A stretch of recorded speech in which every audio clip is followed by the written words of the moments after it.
nosotros estamos ante una situación muy difícil porque hubo un cambio de gobierno el 10 de diciembre del año 2019.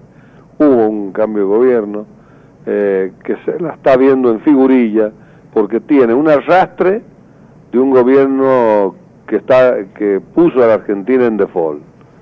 Un error del actual presidente en no reconocer que la Argentina, reconocerla oficialmente, legalmente, institucionalmente, que el país estaba en default. Y cometió un grave error. Y otro grave error es que no se ha formado una CONADE de la corrupción, que nos engañó, Cambiemos, cuando en la campaña del 2014 y 15 hablaban de que cuando ellos llegaran al gobierno iban a terminar con la corrupción, iban a terminar con la inflación, y iban a darnos un país con pobreza cero. Nada de eso ocurrió, todo lo contrario, y este gobierno se encuentra con ese arrastre que no lo ha sabido transmitir a la población, a los argentinos, que no lo ha sabido concretar en hechos reales y institucionales, como haber nombrado una comisión bicameral que investiga la deuda que contrajo Macri. No se ha hecho nada de eso. No hay gana, creo, de hacerlo, y ahí son las sospechas que a cualquier ciudadano argentino que sea honorable le va a crecer en su mente esa sospecha de por qué venimos de endeudamiento en endeudamiento. Con Kirchner nos desendeudamos, con la doctora nos desendeudamos, después nos hemos vuelto a endeudar, no salíamos de cancelar los 7.000 millones de pesos de dólares, 7.000 millones de dólares que quedaba, que eran los fondos que no arreglaron. Claro. El endeudamiento que tenía la Argentina con los privados no lo arreglaron. Sí, el doctor Kirchner terminó con el endeudamiento hacia el Fondo Monetario Internacional, le pagó cerca de 10 millones de dólares, que es la deuda. Mire la que era la deuda que tenía Argentina cuando asumió el doctor Kirchner en el 2003. En el 2003. ¿Cómo? En el 2003. En el 2003. Fíjese usted, la deuda eran 10.000 millones de dólares al Fondo Monetario Internacional nada más. Y fíjese usted la deuda que recibió, 45.000 millones de dólares, ya que faltaban 10.000 millones más que le había prometido el Fondo Monetario, que le había otorgado ya el Fondo Monetario Internacional, y Fernández, cuando ganó la PASO, pidió que no le remitieran más dinero, porque iban todos a la campaña electoral de Cambiemos, y estaban todos destinados a la bicicleta financiera, a engrosar la riqueza de los grupos poderosos que aún siguen manejando la República Argentina. Por eso vale la pena que les informe que tenemos que estar alerta de que estos casos que se van dando, este desastre que lo tenemos que recordar, como tenemos que recordar el 24 de marzo del 1966, debemos recordar ahora, de 1976, debemos recordar esta fecha que es el 28 de junio del año 1966, cuando se derrocó al mejor presidente de la República Argentina de todo el tiempo, y que lo demuestran los índices oficiales, los índices del INDEC, que fue el mejor gobierno, y también el gobierno más honesto, que no tuvo caso de corrupción en ningún punto del país, de denuncia, ni contra los gobernadores que yo conozca, ni contra Ilia durante todo el periodo del doctor Ilia, que no alcanzaron a hacer 3 años, porque no lo cumplió. Los 3 años, cumplió más o menos 2 años y cerca de 9 meses. Así que ese derrocamiento, que lo vamos a recordar en la radio el sábado, en el programa de la mañana de todo, el lunes próximo, que es justo el aniversario, con todos el auge que le dio la doctora Cristina Fernández de Kirchner y el propio Kirchner al derrocamiento de Ilia, reivindicó al presidente Ilia, cosa que mi partido y los que conducen el partido no solo que no lo reconocen, que lo ocultan, sino que además lo atacan, lo ignoran, y ese ataque se da cuando se desvían ideológicamente de Leandro Alén y del doctor Ilia, y van y hacen una alianza con partidos como la Coalición Cívica, como el PRO. Yo creo que un grave error, porque el PRO demostró que está en contra del país y que defiende los intereses primero de los grupos que integran el mismo PRO y luego de los grupos económicos concentrados y los medios de comunicación que son los que le dan vida y los que lo están apoyando. El radicalismo está metido en eso, en esa coalición que yo creo que nos defraudó a todos aquellos que teníamos una esperanza de que se iban a continuar las cosas buenas del kirchnerismo y se iban a modificar las cosas malas, y una de las cosas que había que modificar era lo que prometió Cambiemos, que era la pobreza cero, combatir la inflación, mejorar los sueldos de los argentinos, los ingresos, y además llegar a la Argentina a la pobreza cero y a la desocupación internacional. Nada de eso se cumplió y hoy está el arrastre. Y a este gobierno le sucede esta pandemia mundial que ha complicado a todos los países del mundo, y que cuando se creía que en el año 2021, como predecía también Bill Gates y muchos científicos que se adherían a esa postura de que en el año 2001, con la promesa de la vacuna, cuya primera vacuna que se inscribió fue la Sputnik 5 en Rusia en agosto del 2020. Entonces se creó una esperanza. Lo que no se pensó es en estas mutaciones del virus. Claro. No se calculó la dimensión que tiene, y ahora están amenazando en los países que ya habían levantado restricciones, como lo dijo Daniela al comienzo del programa, como Israel e Inglaterra y otros países que se están adhiriendo ya a continuar con las restricciones, porque este virus es totalmente letal, mortal. Hay casos que en 48 horas mata a las personas, es 10 veces o 16 veces más contagioso. Y otra cosa importante que tenemos que tener en cuenta es que ya Rusia, siguiendo los consejos del Instituto Gamaleya, está hablando de a los 6 meses volverse a vacunar. Sí. A los 6 meses volverse a vacunar. Cosa que nos viene a complicar porque en la mayoría de los países del mundo todavía no se alcanza a vacunar a la población que tiene, ni siquiera Estados Unidos ha alcanzado a vacunar a toda su población para provocar una defensa a lo que ellos le llaman la situación del rebaño, la inmunidad del rebaño. Creo que eso muestra que tampoco en Estados Unidos han podido, mucho menos países como nosotros, que recién de los 12 países del mundo que fabrican vacunas, Argentina es uno de ellos, que va a empezar a fabricar la vacuna que a partir de este mes de junio o en su defecto en julio, el mes que entrante ya vamos a tener la vacuna propia, la que acá se va a envasar, se va a producir. Y además tenemos cerca, también, no muy cerca, pero cerca, tenemos otro país que va a fabricar vacunas, pero son propias aquellas, que es la de la Abdala de Soberana, sí, que es la cubana, que según los estudios que han hecho en Cuba, oficialmente ellos han informado que sí, tiene una inmunidad con las 2 dosis del 90%, sí, de más del 90%, cerca del 92%.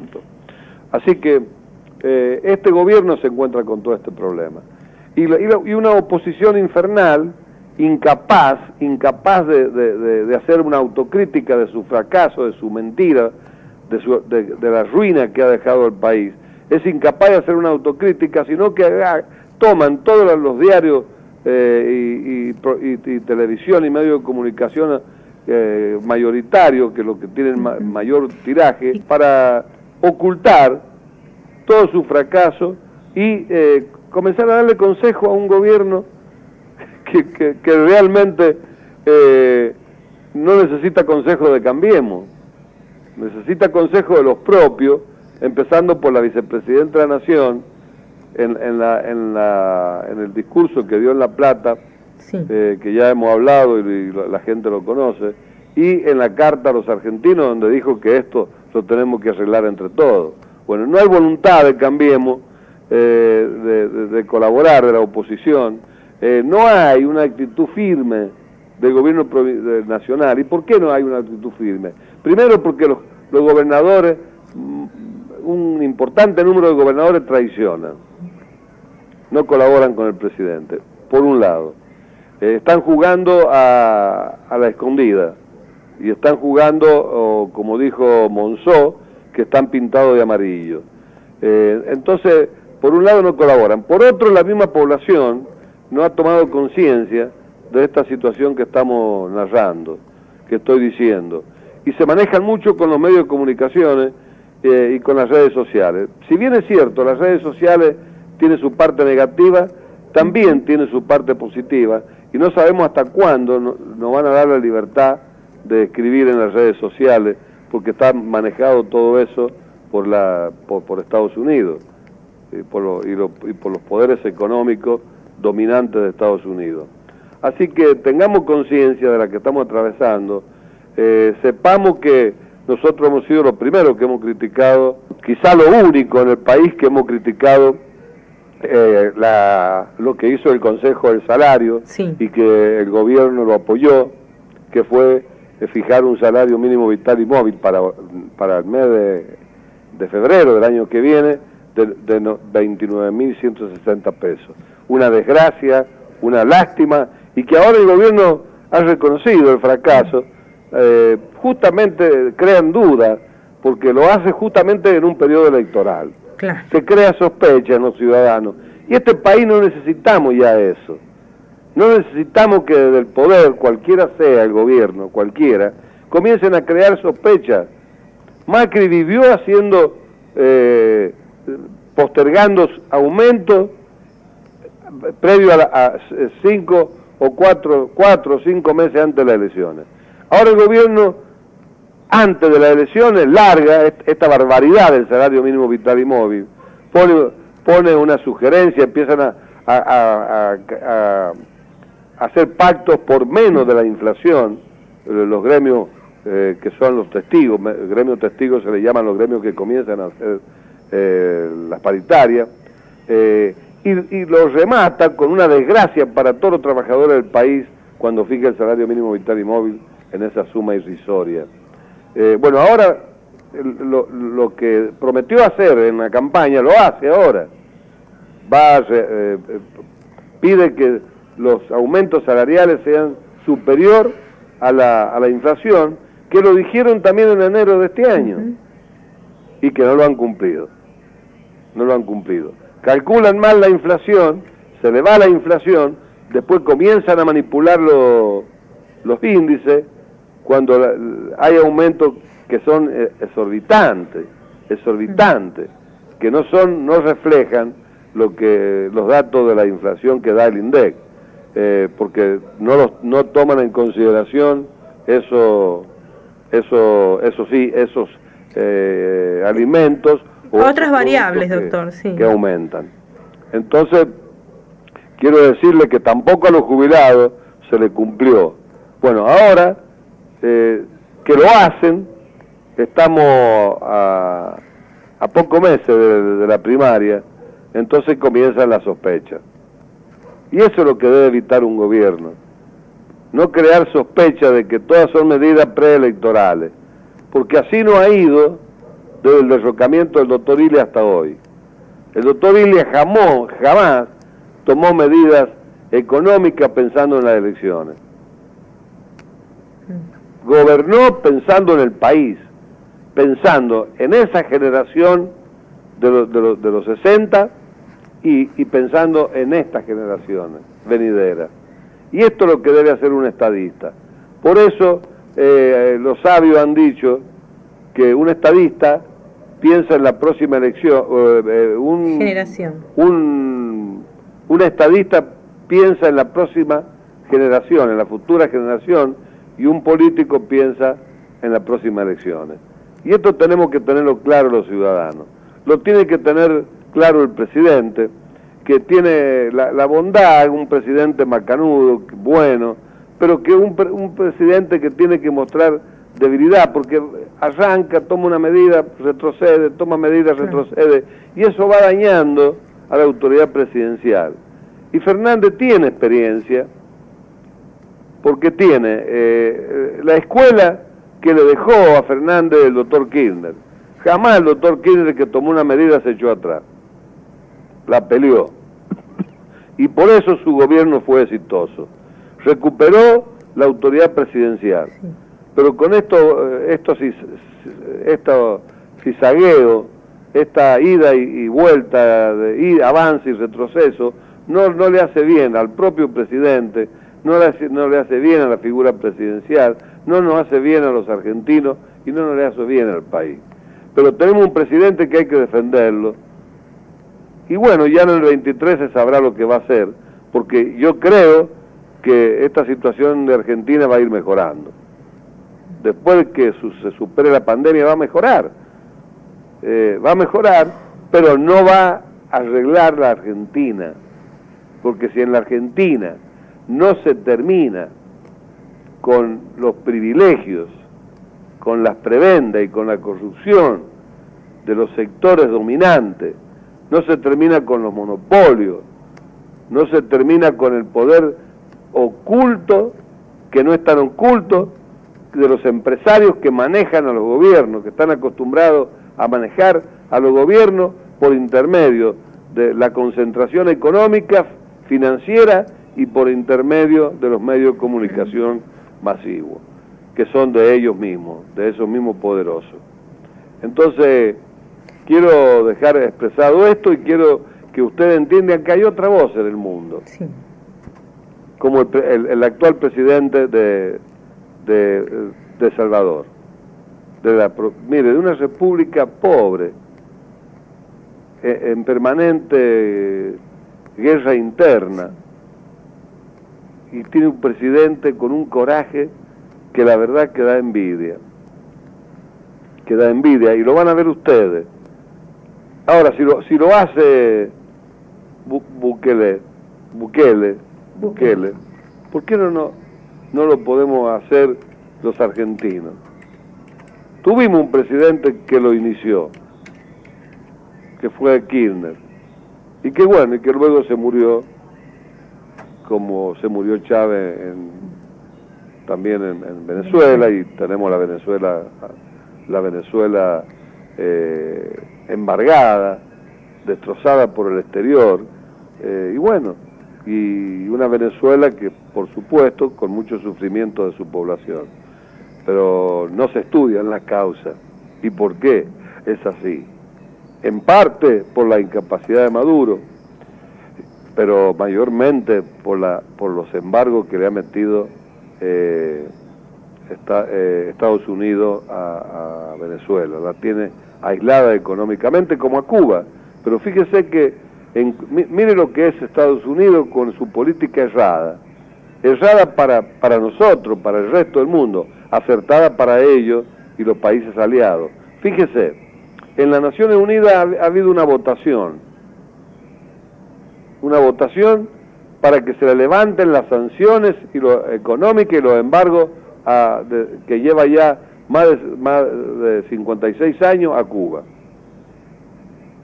182 a favor o 184 a favor, 2 en contra, Estados Unidos e Israel, y 3 abstenciones.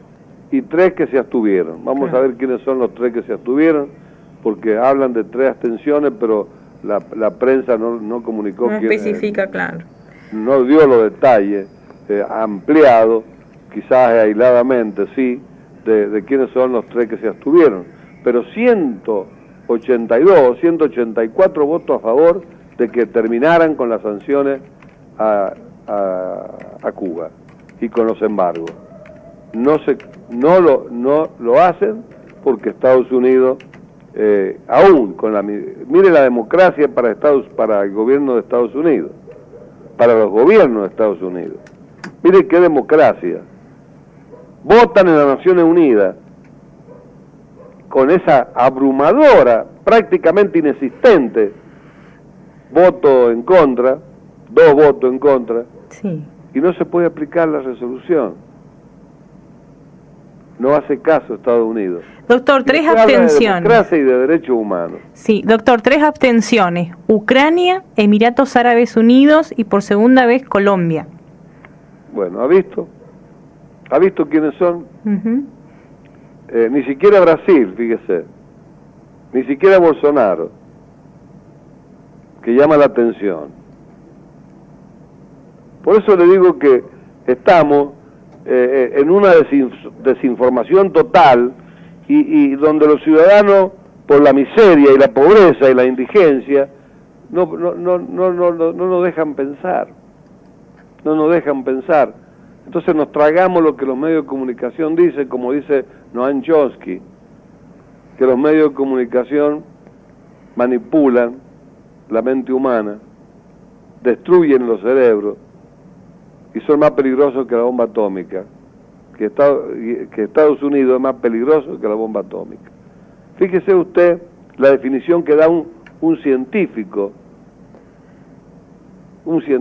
como es el Noam Chomsky, sí, que vive en Estados Unidos y es profesor de una universidad de Estados Unidos. Entonces no es que uno se le ocurra hablar por hablar. Lo que queremos es informarle, y este programa y esta radio y todo el equipo nuestro, lo que queremos es transmitirle objetivamente las cosas. Nosotros no le decimos por quién tienen que votar. Queremos que estén informados nada más, que miren la realidad, que miren los privilegios. No es que uno critica el aumento que se han dado los diputados y los senadores, pero la semana pasada hemos empezado lo de Marco Aurelio, el emperador romano, que enfrentó una epidemia en Roma infernal, en donde en una segunda ola, en un segundo rebrote a los 9 años, se llevó la vida de sus 11 hijos, murieron 8 hijos, murió él y murió la esposa, sí, en esa epidemia. Y él antes, en el primer brote, dispuso una colaboración, bajó los sueldos de los funcionarios públicos, no permitió aumento, y estatizó, le dio más poder al Estado en la economía y en la salud de Roma, en el sistema sanitario y educativo, en el sistema de salud pública y educativo. Tomó medidas estatizantes. Entonces, son ejemplos históricos que lo tenemos que pensar. Por eso les reitero a nuestros oyentes que no es mejor que la información. Nosotros no vamos a decir por quién tienen que votar. Cada uno de nosotros tenemos que preocuparnos por saber por quién votamos. Nos tenemos que preocupar por no silenciarnos. Tenemos que hacer lo que dijo el Papa. Hagan lío, pero no destrozo. Y otro documento del Papa, de hace una semana, aproximadamente, sí, en donde varios títulos tiene el documento del Papa, que no solo lo ha publicado, sino que lo ha mandado a la Asamblea de la OIT, de la Organización Internacional del Trabajo, diciendo que la propiedad es secundaria, el derecho de propiedad es secundario, y que los gremialistas, o que un sector del gremialismo, de los gremialistas, se han convertido en pseudoempresarios. Ese documento también hay que leerlo, porque no tiene desperdicio lo de este Papa.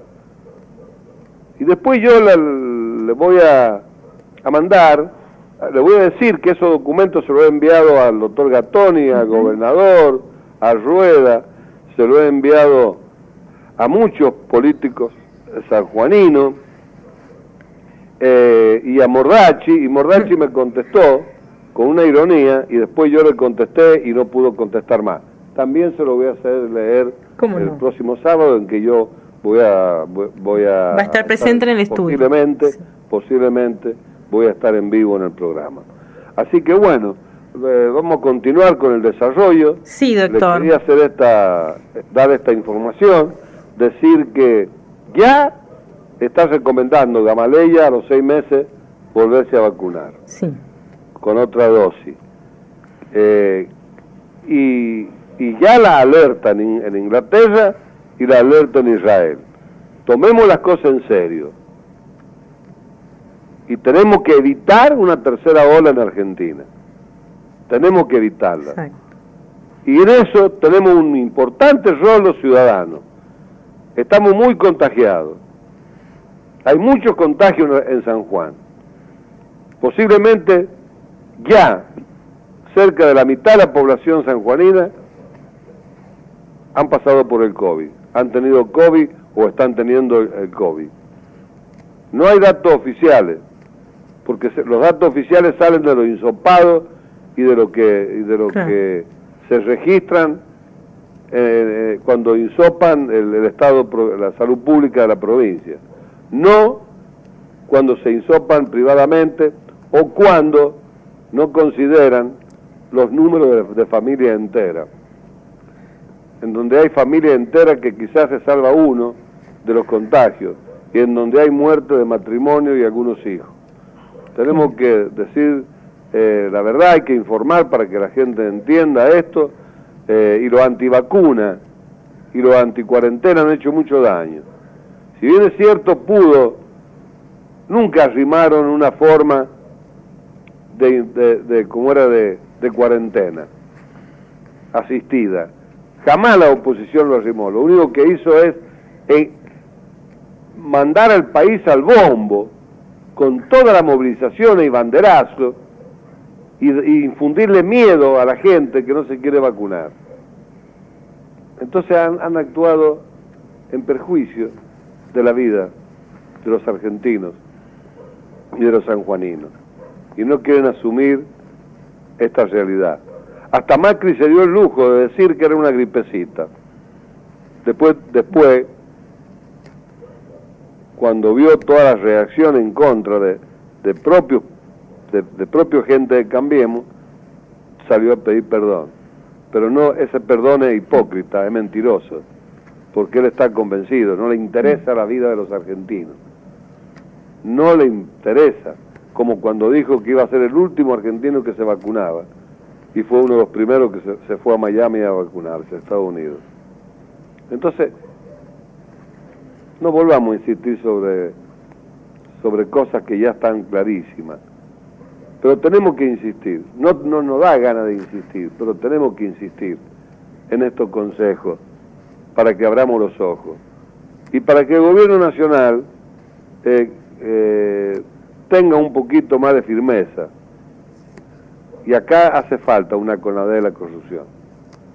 El hecho de lo que está pasando con la empresa que ha mencionado, que ha leído sí. La información de esta empresa, una empresa que no tiene solidez y Exacto. que está investigada por la Justicia Federal de Buenos Aires, y que en San Juan se ha levantado sospecha, porque mientras nosotros presentamos nota a la obra social de la provincia, que quiero que la pida sí. Daniela para el próximo sábado, ¿cómo no? Para que todas las peticiones que hemos hecho a la obra social provincia, cada vez le quita más derecho de salud, a los afiliados. A los casi 180.000 o 200.000 afiliados de la provincia de San Juan. Casi todos los años le saca algún derecho. Y resulta que hace contrato monstruoso, ineficiente y sospechado de corrupción.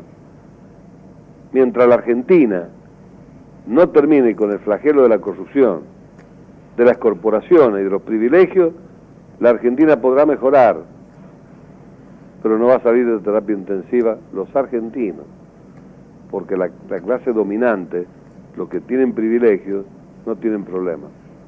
El problema lo tiene el 80% de los argentinos. Hay un 20% que no tienen problemas, ni con pandemia, sin pandemia, siempre gozan de privilegios, de bienestar, siempre. Y del 80 para abajo, de mayor a menor, nos vamos hundiendo.